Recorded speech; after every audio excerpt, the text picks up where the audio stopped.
ನಮಸ್ತೆ ಎಲ್ಲರಿಗೂ, welcome back to my YouTube channel. ಇವತ್ತು ತೊಂಡೆಕಾಯಿ ಮೆಣಸು ಗ್ರೇವಿ ಹೇಗೆ ಮಾಡೋದಂತ ನೋಡೋಣ.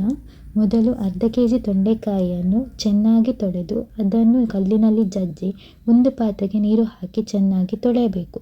ಈಗ ಒಂದು ಮಿಕ್ಸಿ ಜಾರಿಗೆ 10ರಿಂದ 15 ಉದ್ದ ಮೆಣಸು, ಸ್ವಲ್ಪ ಸಾಸಿವೆ, ಅರಶಿನ ಇಷ್ಟನ್ನು ನೀರು ಹಾಕದೆ ತರಿತರಿಯಾಗಿ ರುಬ್ಬಬೇಕು.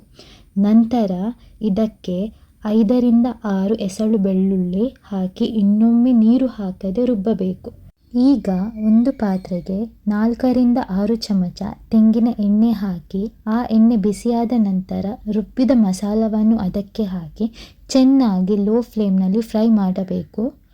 ಮಸಾಲ ಫ್ರೈ ಆದ ಮೇಲೆ ಜಜ್ಜಿಟ್ಟಂತಹ ತೊಂಡೆಕಾಯಿಯನ್ನು ಹಾಕಿ ಚೆನ್ನಾಗಿ ಮಿಕ್ಸ್ ಮಾಡಬೇಕು.